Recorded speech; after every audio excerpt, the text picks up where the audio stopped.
हम सबके जेब से जुड़ी हुई आज की सबसे अहम खबर के साथ, इस सवाल के साथ कि 2000 से ज्यादा पेमेंट पर क्या आपको और पैसा देना होगा, क्योंकि आज सुबह से एक खबर आग की तरह वायरल हो रही है। खबर यह है, वही सवाल जो मैंने आपसे पूछा कि 2000 रुपए से ऊपर का अगर आप यूपीआई पेमेंट करते हैं तो क्या आपको उस पर सरचार्ज यानी कि एक्स्ट्रा पैसा देना पड़ेगा। इस खबर ने जाहिर है लोगों की टेंशन बढ़ा दी। बाजार से कुछ भी खरीदने पर आमतौर पर हम लोग यूपीआई ऐप का इस्तेमाल करते हैं, फौरन गए, स्कैन किया और पेमेंट कर दी। आलम यह है कि लोग अब अपनी जेब में कैश तक लेकर नहीं चलते, ये आदत छूट चुकी है, बल्कि यूपीआई से ही पेमेंट करना वो पसंद करते हैं। दुकान से आप दूध, ब्रेड, सब्जी, आप कुछ भी खरीदिए, कोई भी छोटी बड़ी खरीदारी कैसी भी करनी हो, सबके लिए इस्तेमाल होता है स्कैनर का और यूपीआई पेमेंट का। अब हम इसके इतने ज्यादा आदी हो चुके हैं कि कैश की जगह यूपीआई से ही पेमेंट करना हम सब पसंद करते हैं। लेकिन उसके बाद आज एक बड़ा सवाल सामने आया और सवाल यह है कि आने वाले 1 अप्रैल से बदलाव क्या होने जा रहा है। इस खबर को ध्यान से देखिए और नोट कर लीजिए और अपनी टेंशन कम कर लीजिए। एनपीसीआई ने एक ताजा सर्कुलर जारी किया है।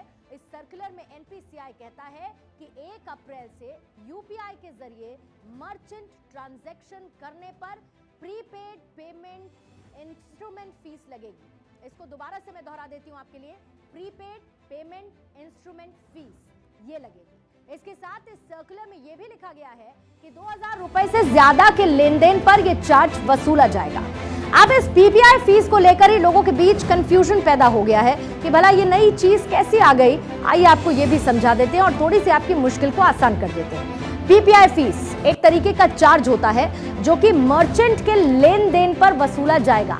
इसका मतलब यह है कि पीपीआई यानी कि वॉलेट, क्रेडिट कार्ड आदि से यूपीआई पेमेंट करने पर 1.1% का एक इंटरचार्ज लगेगा। इससे लेन देन की लागत को वसूलने में मदद मिलेगी। अब अगला महत्वपूर्ण सवाल यह है कि यह चार्ज आखिर वसूला कैसे जाएगा। एनपीसीआई ने सफाई दी है कि यह चार्ज केवल मर्चेंट ट्रांजैक्शन पर लगेगा। यह नियम एक दूसरे को पैसे भेजने या फिर आम खरीदारी के दौरान पेमेंट करने पर लागू नहीं होगा। इतना सुनने के बाद आप थोड़े से निश्चिंत हो सकते हैं, क्योंकि यह पैसा आपके लेन देन पर नहीं लगेगा, मर्चेंट ट्रांजैक्शंस पर लगेगा। जैसे कि अगर आप कहीं पर बाहर जाते हैं और अमूमन कोई खरीदारी करते हैं, आपने दूध खरीदा, अंडा, सब्जी, आप उसके लिए अपने स्कैनर, अपनी यूपीआई पेमेंट का आप इस्तेमाल कर सकते हैं और पैसा दे देते हैं, तब तक कोई चार्ज नहीं लगेगा। अभी जैसे कि हम लोग कार्ड से पेमेंट करते हैं तो मर्चेंट के बीच एक चार्ज कटता है और इसी तरीके से यूपीआई सिस्टम में भी ये चार्ज कटेगा।